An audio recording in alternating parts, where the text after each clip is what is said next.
ថ្ងៃទើបជួបនៅម្នាក់គុំគុំស្គាល់ឥឡូវផ្លែកខ្លាំងណាស់ធ្វើការងារពេកវិញគូកាន់តែចាស់ទទួលស្គាល់គុណអ្នកគ្រួសារគុណតែលើលឹកអ្នកកំពុងព្រមថ្ងៃនេះប្រាក់ទឹកនៃគុណហូរដោយសារគុណ So I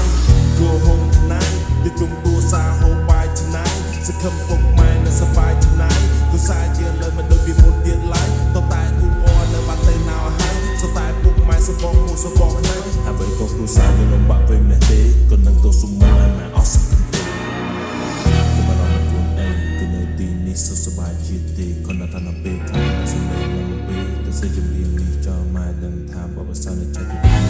ជីវសាសូរ៉ាជួយកូនមកគ្រាលោកបានលើចិត្តជីវិតត្រូវពុះពៀមកវ័យមិនឃើញគឺតែភៀវវេទនា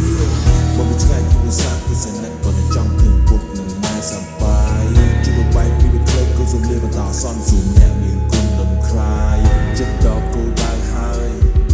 កូនមិនអាចបោកក្រោយវាស្នាចិត្តនឹងចំឡើយ